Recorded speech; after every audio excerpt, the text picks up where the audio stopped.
Welcome to the work session for the Village of Pleasantville Board of Trustees. We are here on Monday, April 11. David Vinjamori and I at the table. We're expecting Paul Alvarez, Michael Peppard on Zoom virtually. So welcome, Public Art Committee. Okay, thank you so Thank much. We are indeed the Public Art Committee. Turn the hour And, around, see if I can get to you. Yes, I can. Stuart Vance and I are the co-founders and co-chair of this committee. And Greg Nemec is also in our committee. And I'm just doing the introduction because they're the creative geniuses that is presenting the idea today. Anyway, I didn't think that I would be involved in something major again in Pleasantville, but apparently I am. Sorry. That's fine. I got you now. Okay. Well, the owl is. that's why I put myself there, Peter. So anyway, so because we have 20 minutes, introduction is Greg Nemec and Stuart Vance.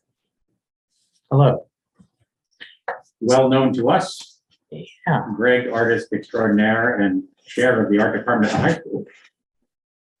And Stuart, art director for a bazillion things, including the farm market and the music festival.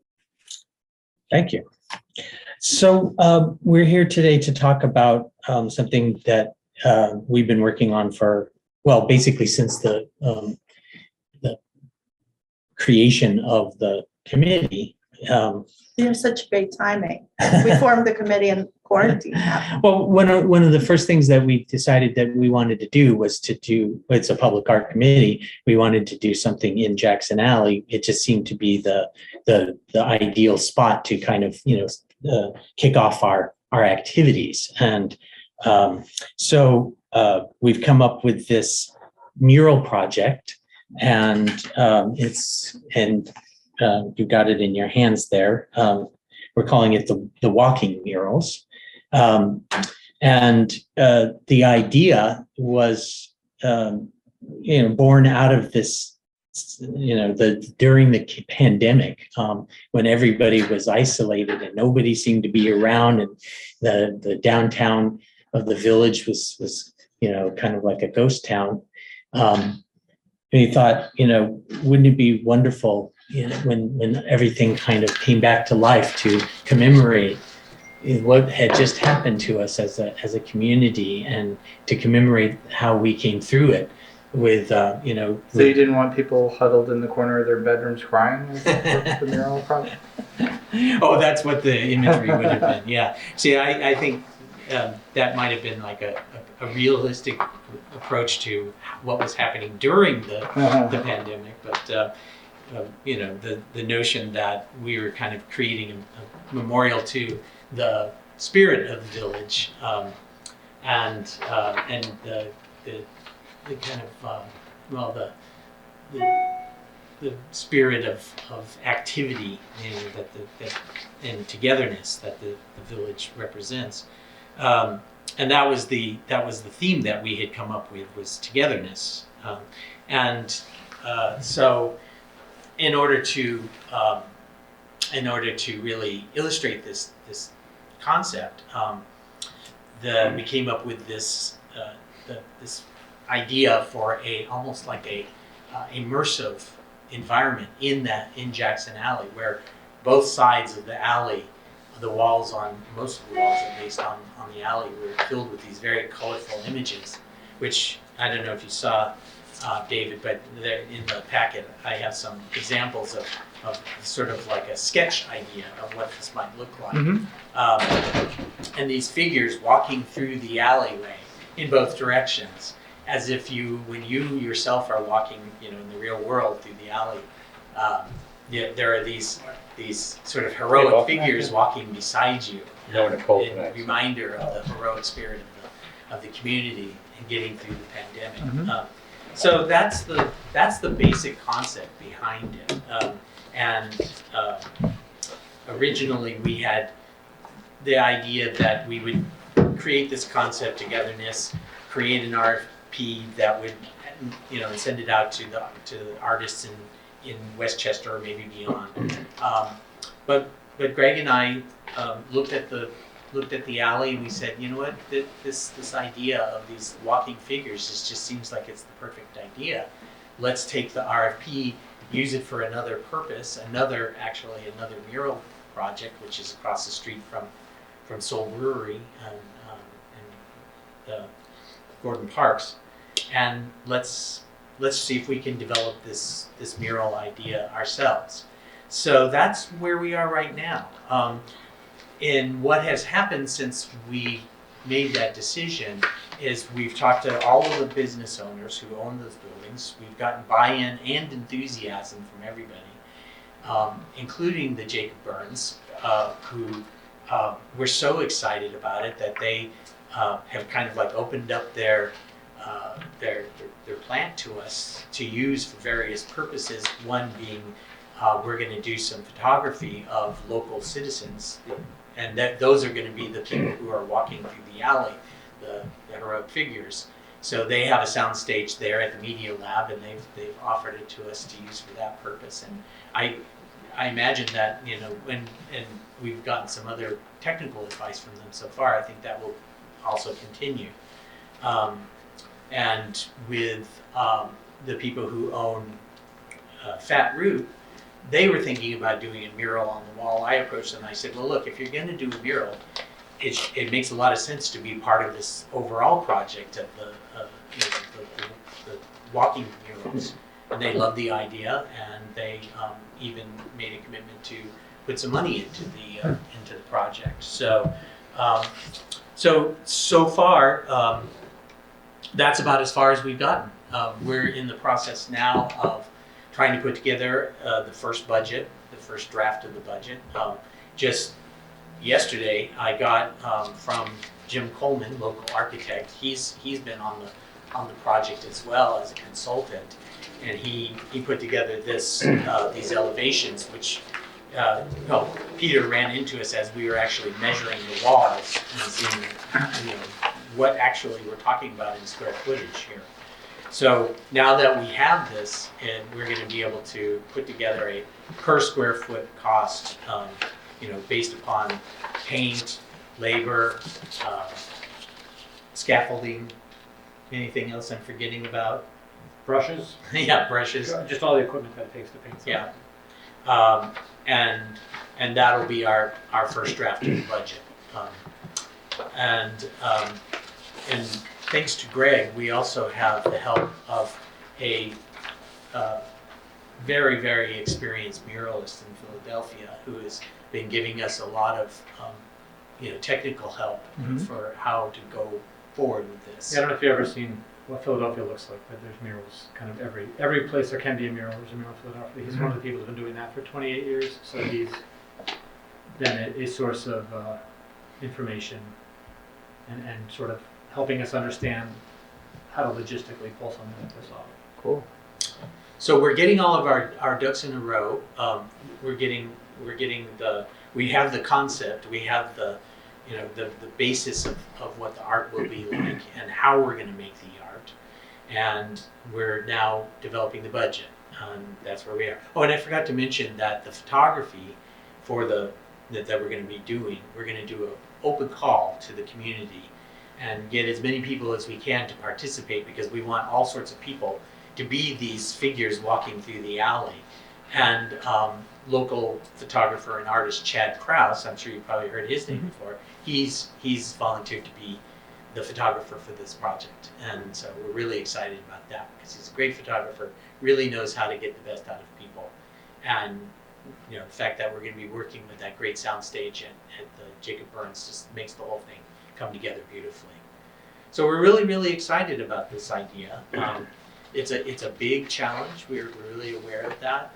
But I think if we are able to pull it off, it's going to be such a great asset for the village, because it's going to not just make the people who live here feel good, but I really imagine that it's going to be a story that's going to be told throughout the land, where media is going to want to be a part of it, and I think it's going to really do a lot to sort of bring back some of the liveliness to the business community and restaurants and everything else that's part of the downtown. And create, really, for the first time, liveliness in Jackson Alley. Right?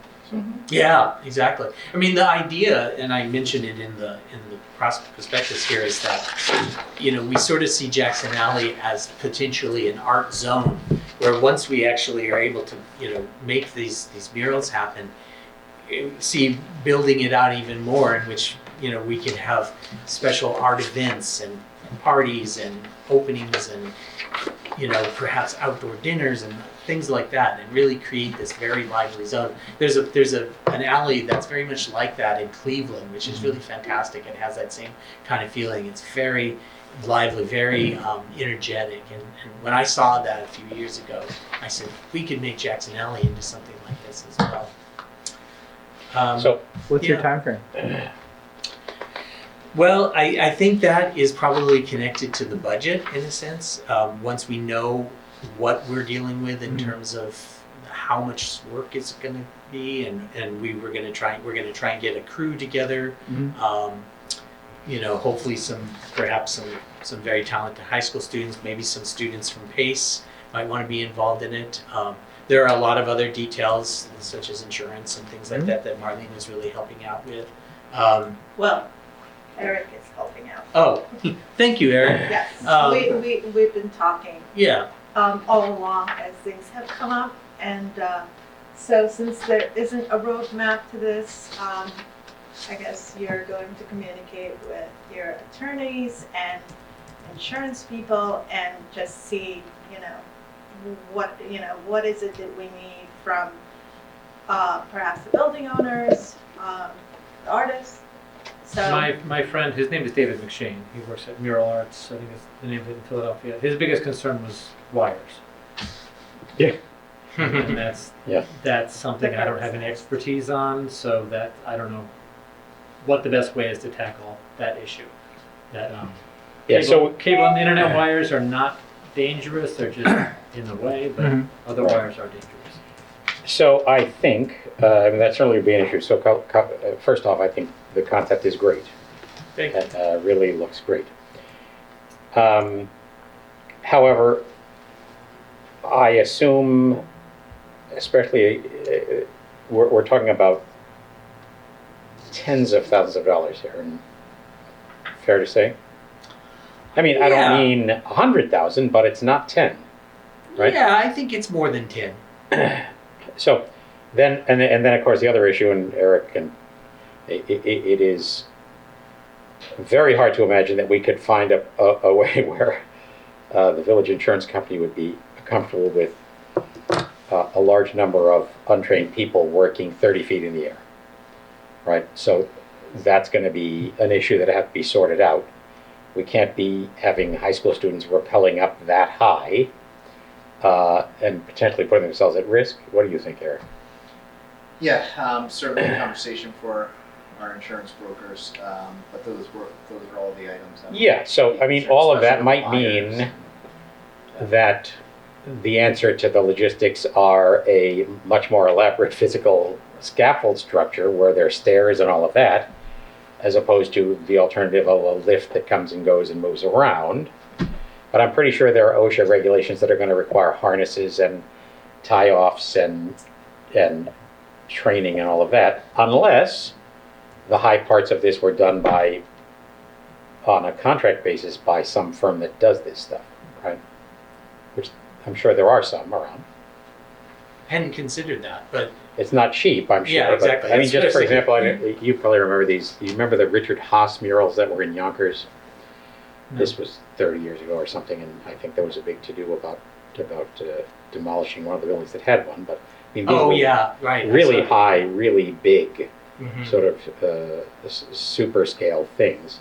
And I don't know how they were done, but when you got people having to carry paint cans and paint brushes and a clipboard with info up 25, 30 feet, got to figure out how to do that.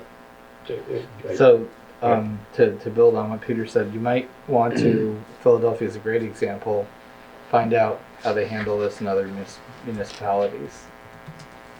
So then the other question would be, although I love the cover the whole wall immersive thing on both sides, there are some reasonable horizontal lines if we were to say, can't go the whole way, can't go all the way to the top of the back of the burns. What if we, what if we chose this horizontal as the cap?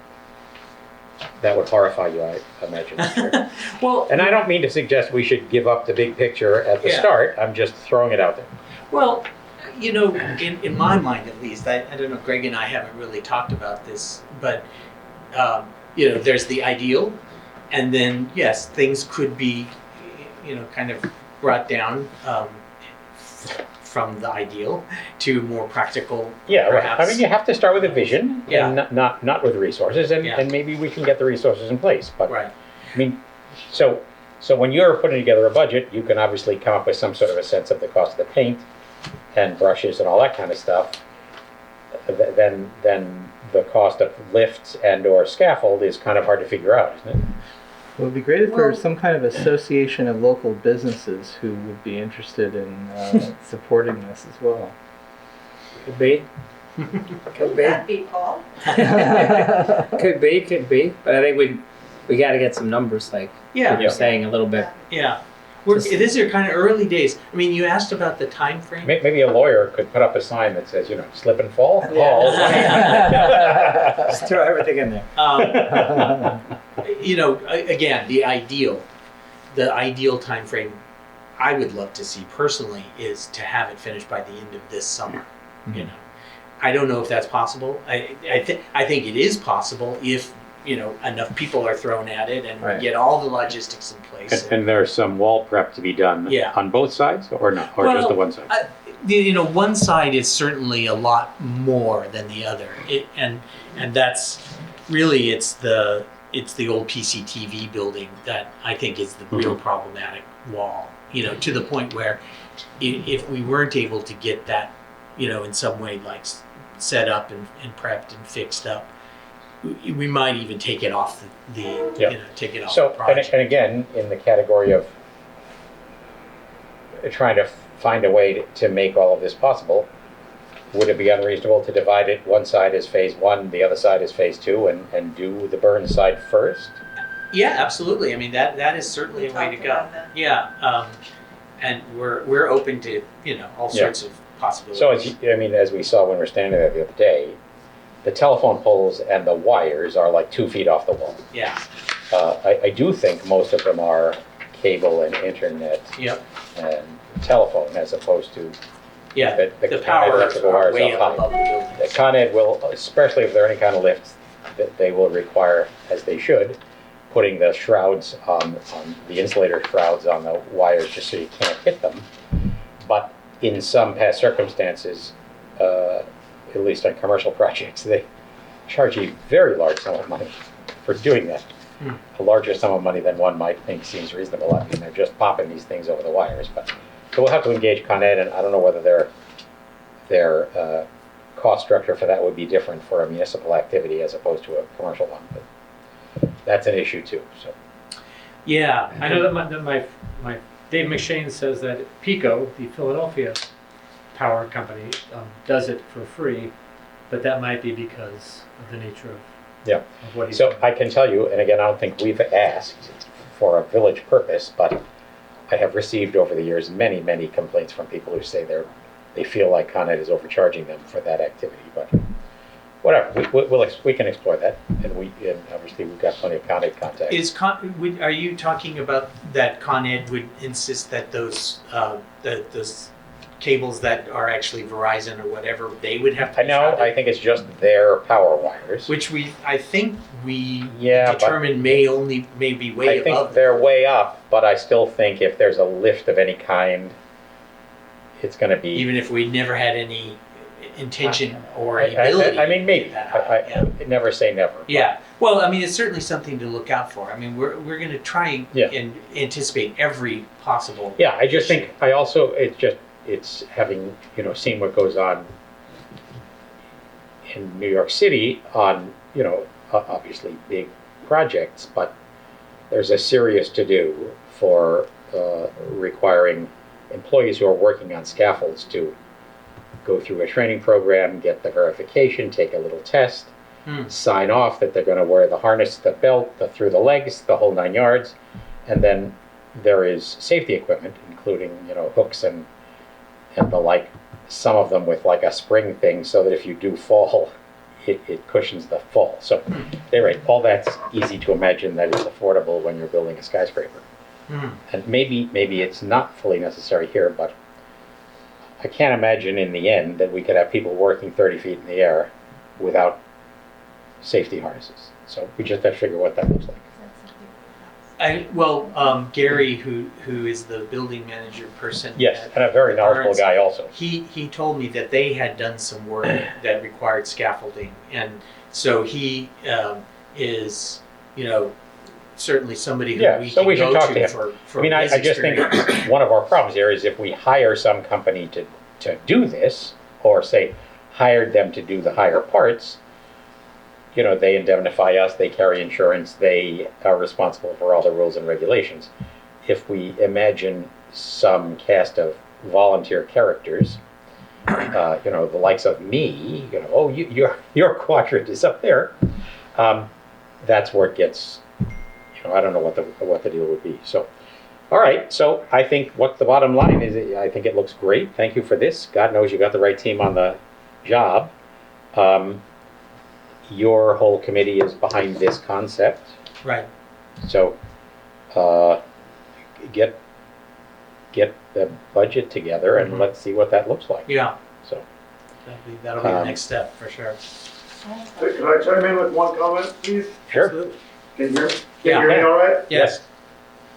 So, wonderful. Without having seen the drawings, of course, I'm already inspired by the idea of passersby self-identifying with their neighbors and residents, and the great artistic tradition in murals like that are more participatory.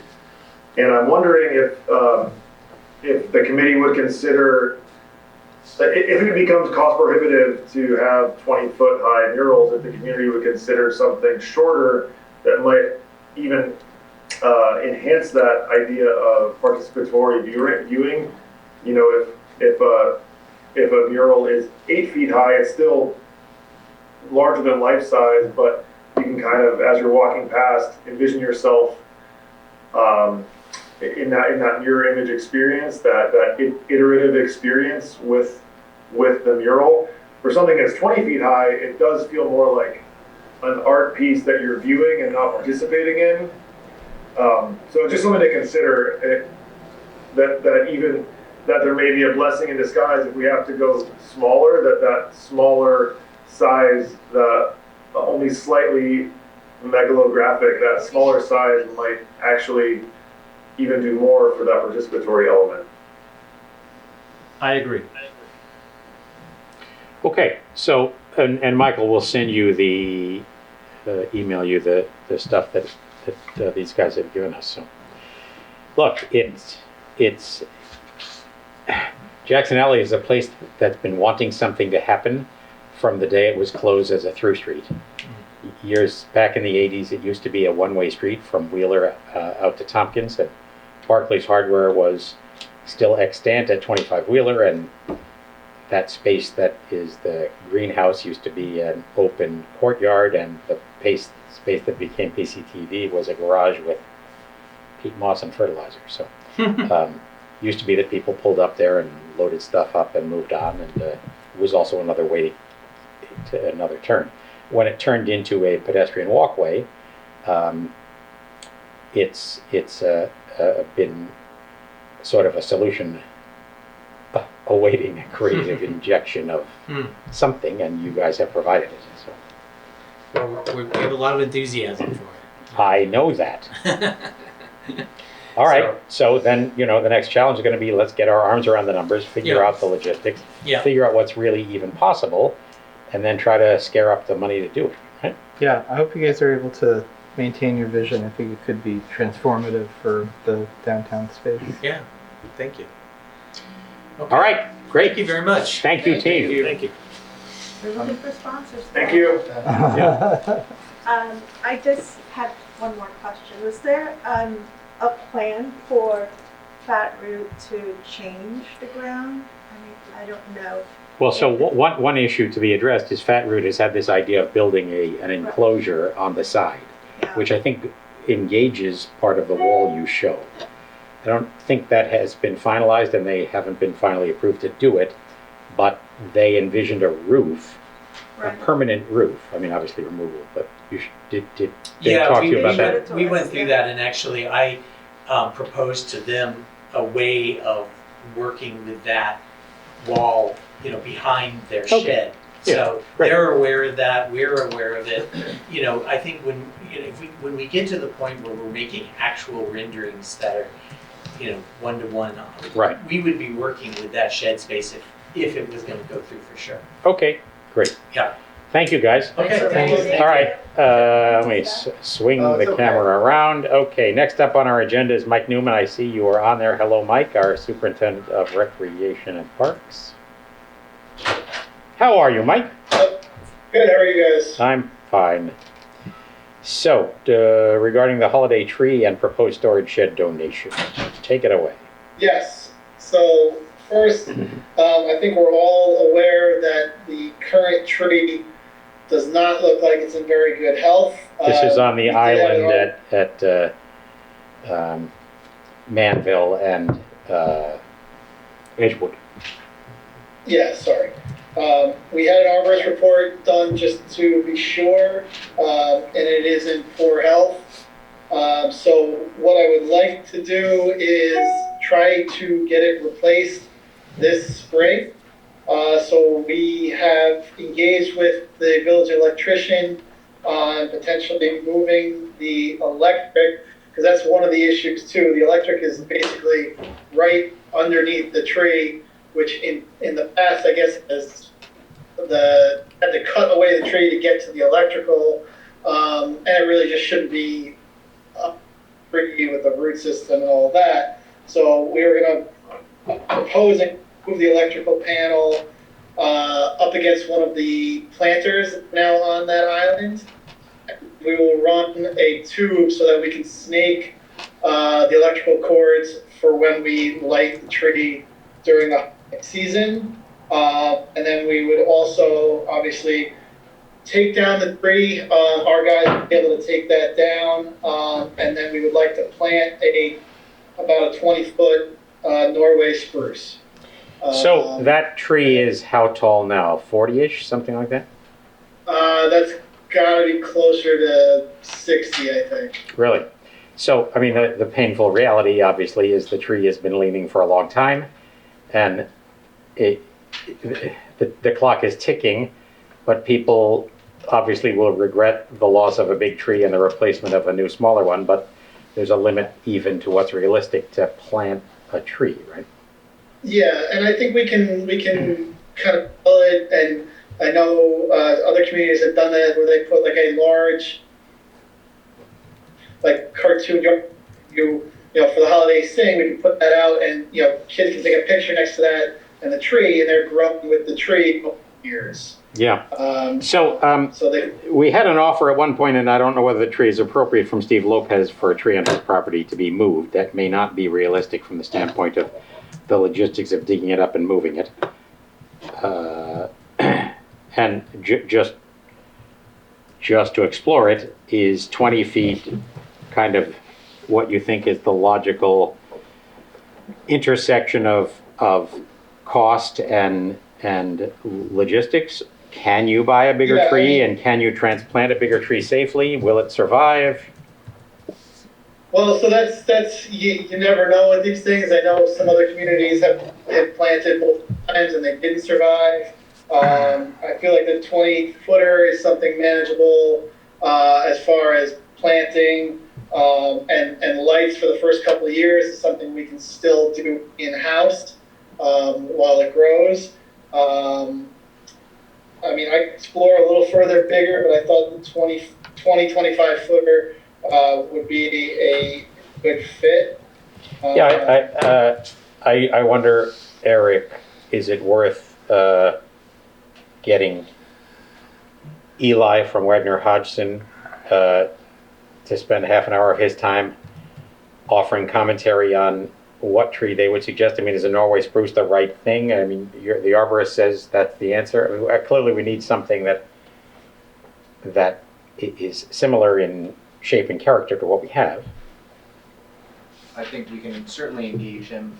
Mike, you had talked to the arborist about the Norway spruce. Yeah, he said that would be a solid tree for that location. It's kind of your traditional holiday tree.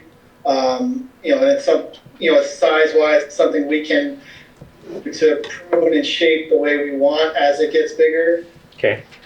But I mean, certainly if we want, Yeah, I guess among my questions here is there, do we know enough about the soil conditions there to maximize the health and future of this tree? Is there something we ought to do, some soil conditioning? How far down should we dig in order to aerate the soil? I mean, I suppose the arborist or nursery people can advise on that too, but Wagner Hodgson has been a reliable source of that. So whatever, I leave it to you guys. I mean, clearly the tree is going to fall down. And I can definitely get some soil samples to the different groups. There's a couple of different groups that'll do it for free. I'm not familiar with the gentleman you're talking about. Well, Wagner Hodgson is the landscape architecture firm that we've been working with over the last few years on the Memorial Plaza Civic Space project, and he's offered some commentary on other stuff. So, I mean, it might be helpful to have a little group speak about that, so we don't end up saying, "Oh my God, we didn't dig deep enough, or aerate deep enough, or adjust the pH, or fertilize it the right way for the first X amount of time, whatever."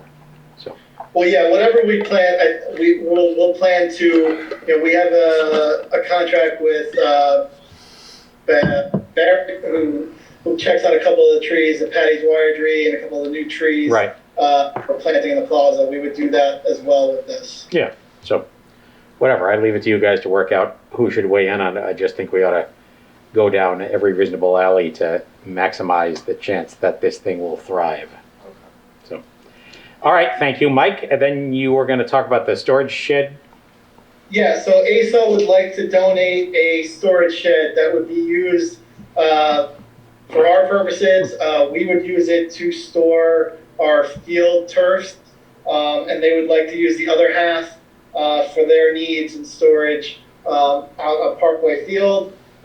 Two locations I kind of looked at and feel would be a good spot, be in between the scoreboard and the electrical box, closer to the rec.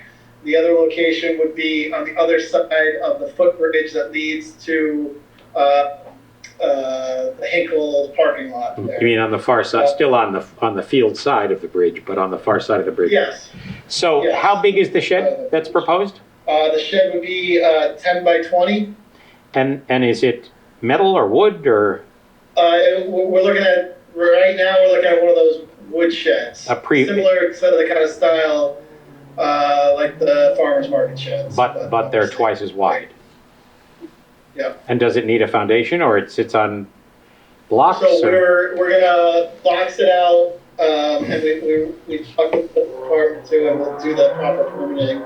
We'll box it out with railroad ties and gravel, and then it can sit right on that. Okay, so, I mean, I don't know what anyone else thinks. I defer to you about where it ought to go. Either of those locations seem fine. What color is it? We'll paint it a green, and I'll circle back with you guys. Once we move forward, we'll double check what colors the manufacturer can do for us. Yeah, I mean, it might as well get a factory paint job if it's available in a color that's suitable. Say that again? Might as well get a factory paint job if it's available in a suitable color, as opposed to having to repaint the thing, which probably is less durable anyway. So. Right. So I don't have strong feelings about the color, other than the idea that it ought to be kind of shy and retiring as opposed to very bold. And it's far enough away from everything else that I'm not sure there's too terribly much to relate it to. So let us know about that, but it sounds fine. Anybody have an opinion? Sounds good. Thank you, ASO, for this shared venture. And just, we'll need a license agreement together, so there'll be board action required to just formalize this arrangement, but And the arrangement, who owns it? we would technically own it. Okay, so the license agreement is just for the use of it. Correct. That's fine. Is it literally two sides with a wall in between, or is it a big shed and everyone says, oh, that end is yours? It'll be divided in half. Okay, so that's it. That's great. And then Mike, you may have already considered it, but just in terms of the Music Fest layout, making sure it's sited in a place that won't wreak too much havoc. Yeah, I'll talk with Jeff. I mean, talking about camp with the tent, where I'm potentially putting a camp tent, Jeff said he'll make it work. So I don't think that area is gonna be an issue. Okay. Okay. Thank you, Mike. Thanks, Mike. Much appreciated. All right, thank you guys. Great. Have a good night. Thank you. All right, I'll promote Dan. Dan Welsh, Westchester Power, we're promoting you. You there, Dan? Can you hear us? Good evening. There you are. We see Here you. to try and support your review of the proposal to move ahead with a short-term extension for our contract. I think Nick was here in a previous session and kind of teed that up to some extent, but I'm happy to throw some stuff up on the screen to kind of warm people up. And also at the time, I don't think he had all the numbers Okay. that we subsequently put together and brought to the chief electeds and administrators meeting. So happy to do that, if that's okay. Sure. Okay, let me share screen. Let me get this here. Share screen. And so I won't do all the earlier pieces that he already did, but I'll pick up from sort of the summation, which was that we're looking for this extension for two purposes. One is that we have been working on an enhancement to our procurement structure, which we're, cautiously excited about, in terms of what it could do for us. And I think he explained that the idea would be to bring more bidders to our auction by providing a sleeving service for wholesale bids, which would essentially convert those bids into legitimate ESCO offerings that would be qualified for our program. Whereas today, we can't buy directly from the wholesale market, but we have a firm that can provide all the services, ancillaries, and the retail functionality that they need to wrap up these wholesale bids in order to make those also available to us directly. And the idea being both a near-term assistance in expanding the competition for the next bid, but also to build the tools for future work, which could include taking our big Westchester load and using it to leverage to work directly with new wind and solar producers upstate and actually support the development of the new facilities. And that would require the same kind of wrapping that we were talking about here, because again, ultimately in New York State, in order to serve the retail customer, you have to be either an ESCO or a utility. So that's like the backdrop for that. But in addition, and probably equally as important, is right now the market is just really crazy, and everybody knows about it now because it's a international world event, and it's all driven by the underlying natural gas fuel situation, which is where the pricing levels for the electric market are driven from. And as everybody knows, we were already in a tight market, and now we're talking about a programmatic expansion of exports to Europe in support of their issues over there. So part of it is just trying to miss some of the uncertainty that's built into the market today, if we can. And as Nick no doubt said, the pricing is going to be higher because of all that, but that's where we are today. So click on this thing so it actually moves. And then he should have presented you with this timeline. This is the the extension timeline. Again, our current contract going until June 30th, and the very favorable rates that we have now are maintained until that time, so that's good news. And so in order to execute this, we're under the gun. We need to get this thing wrapped up in the middle of April now, which we are rapidly approaching. So we're trying to get all of the MOUs executed for that. And then there's the second half of the year, which is the enhanced auction, and that will be towards later in the year. But what we're focused on is this part right now.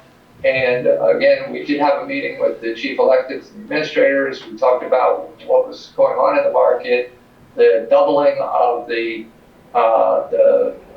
natural gas futures and more now at this point, and the fact that those pressures, although we can't know, a month from now there could be some other world-changing event and this will flip somehow that we just couldn't expect. But right now, all the inputs are that the record imports of 2021 are only going to increase. Also, the REC price has increased. Again, I think Nick might have introduced this, or maybe he didn't get to this far because we didn't have this all put together yet. The REC price that's in, and this is the renewable energy certificate that forms the basis for our renewable energy product. And every clean energy producer in New York State puts out a megawatt of clean energy. You register it with New York State, the New York State Generating Assets Tracking System, and that becomes part of the voluntary renewable energy certificate market. Current contract is priced at something like about 0.6 cents per kilowatt hour, but the most recent contracts that we signed are about 1.5 pennies, NYSEG and Yonkers, and it's even a little more than that right now. That's partially just demand. In a sense, it's like we're prisoners of our own success, or victims of our own success, I should say, in that there's a lot more CCAs around New York State. They followed our lead, and there's more demand for renewable energy. But also, it's New York State, in fact, propping up those prices because some of that renewable energy credit has been leaking over into Massachusetts because their pricing tier system is such that there was an arbitrage that you could do there. So where we are now with renewable energy pricing, if you go out on the market and try to buy it yourself, the ESCO market is up in the 13s for renewable energy. This is the New York State Power to Choose website that the Department of Public Service maintains. This information sometimes can be stale because it depends on the ESCOs themselves putting it up. So we went out to one of the leading suppliers that are in that Listmark site, and it's also one of the 13s, just to triangulate.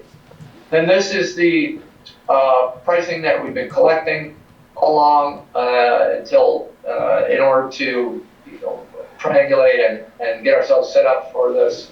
And at the point where we met with the chief electeds, we were where the yellow highlighted numbers are. That is to say that the price without RECs per kilowatt hour was 9.94 cents, and then the REC was at 1.82 cents. That REC has subsequently come down to about 1.72, but the pure energy price has continued to go up. So again, at the time of the meeting, we were at a total of about 11.76 cents. But subsequent to that, we got to 12.03, and I have to tell you, it's continued to go up to the point where the proposal that we made and that we've gone with in the MOU of 12.5 cents, there is some danger that when we go to finalize that we won't be there, that the pricing may have gone up beyond that. Just setting that out, we are hopeful that that's not the case. We're getting little bobs up and down every day. But so we did set the price with a little bit of a buffer relative to that 11.76 that we saw on the previous slide in order to pick this up if we did encounter this. But we are on the edge of our seat relative to that. Again, we're collecting the last of the MOUs over these next couple of days. When that's done, with those in hand, we can go to the supplier for the final executable offer. And again, we're hoping that we're going to be able to pull this in at that range. The downside of not hitting that is it's a pain in the neck. We end up potentially missing our contiguous contract schedule, and that happened to us in NYSEG this last year. And it makes for communications challenges because people drop back into the utility, and then when we finally do put the new contract together, there's a gap of a couple of months. In the NYSEG case, we have a 3-month gap, and there's just communications that goes on. And also, we actually had a situation where we're in a high rate period, and folks were like, where is Westchester Power? So we would love to miss that if we can, and we're doing our best to do that.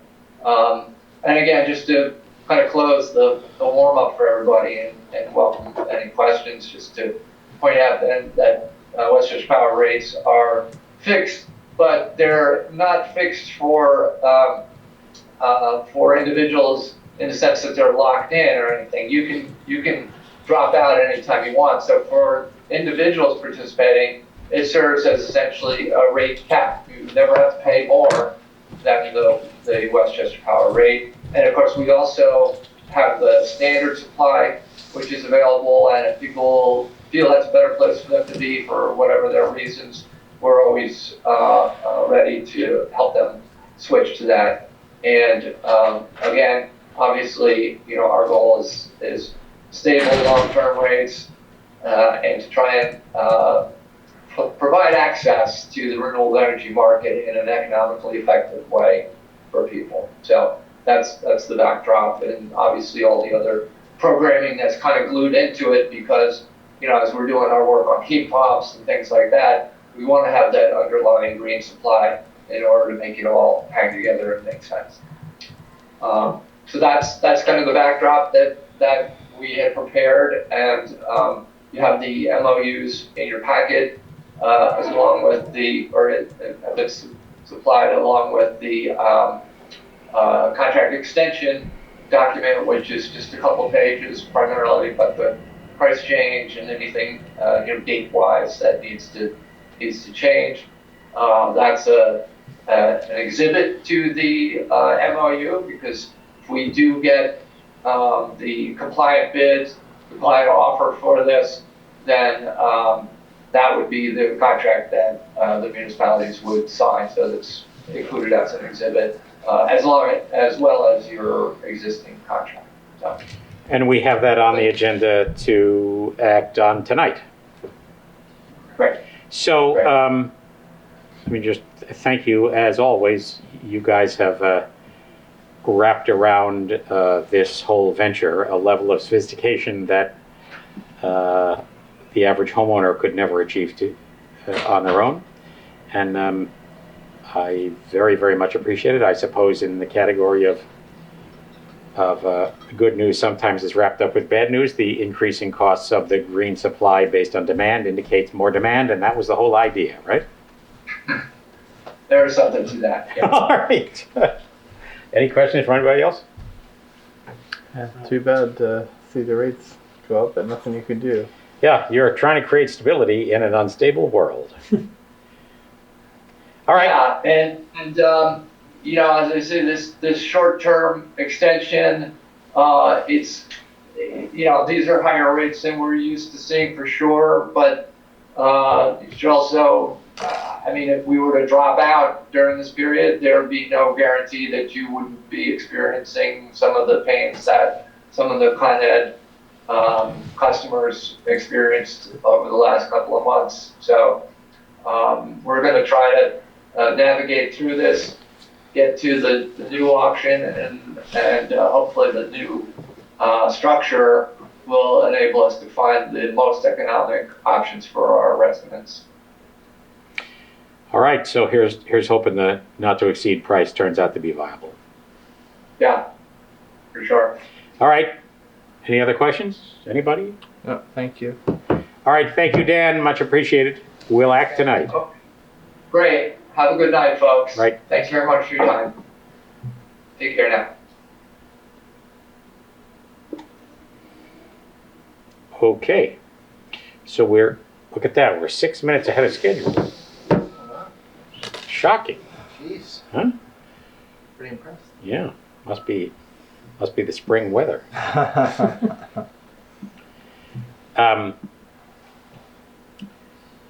Anybody have anything they wanted to chat about for the next 6 minutes?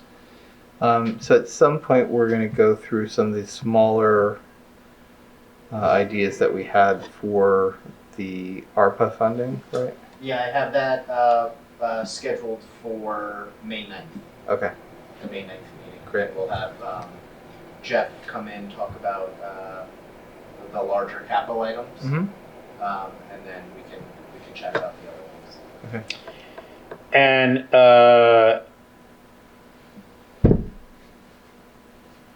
we envision presenting the proposed leaf blower regulations on what day?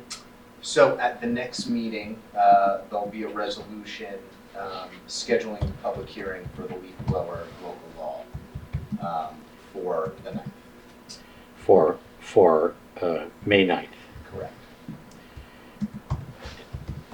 All right.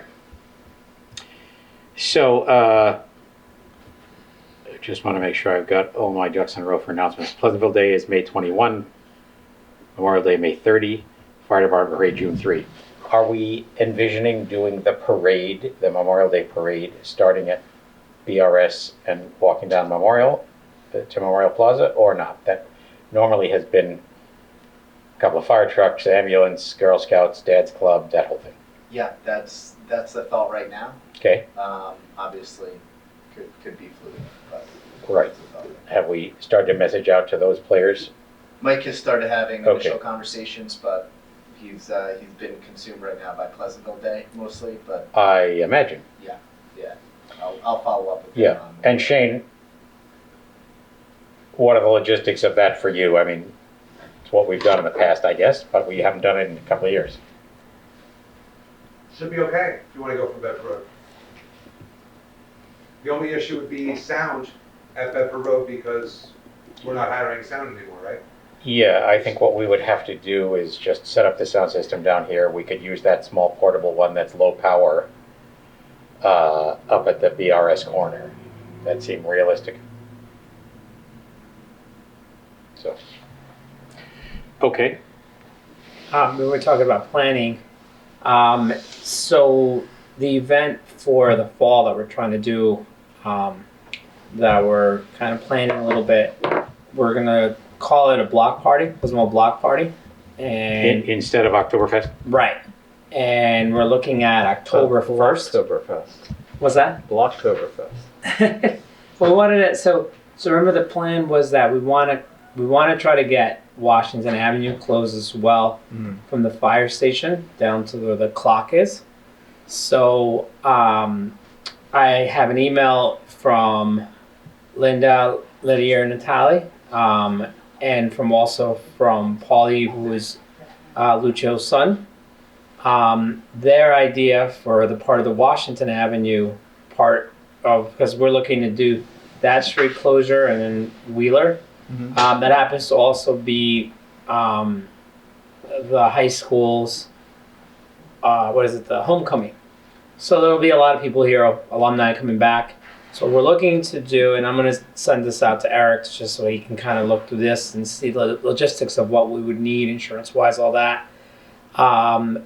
We're looking to have like a car show that would probably have mapped out cars on both sides of Wheeler, looking at somewhere between 60 to 80 cars. And when they park those cars there, there's a fee that they pay, and that would all go to, that would be a donation that would go to a local community group. The event we're looking at most likely would go somewhere from 12 to 6, which is consistent with what we're looking for Wheeler Avenue as well. So it'd be kind of like a whole day thing. And we've also discussed this they've discussed it with the fire department. It's also Fire Prevention Week, so perhaps we look to encourage the fire department to, they would put a fire truck on that end, and that would serve as the blockage of the end of that right at Lucio's. Lucio's looking to get a DJ, and then obviously this would then be able to include the rest of the stores that are on Washington Avenue, as now it's getting a lot more business over there. And also it would kind of draw more people to that other side, because when we did Oktoberfest, we just kept it at Wheeler Avenue. So this would just kind of open it up more and give us more room to put some other vendors as well. So that is the idea that we're kicking around right now. So, and I guess the chief should assess what might be involved. Obviously, that's Yeah. quite a bit more police support. Yep. And then the fire department is okay with losing that access? Right, it's been a discussion with them about that they've had, Paulie, Lucio's son, has been talking to them Yeah. directly. Okay. And so I have this in writing from the proposal essentially to me on it. Fine. And then so Yeah. I'll send it out to Eric and to the rest of the board. And then we can look at this and make it, it could be a bigger event, kind of like how we had talked about last year. And that would just kind of open that whole downtown. All right. Great. So thank you for that, Paul.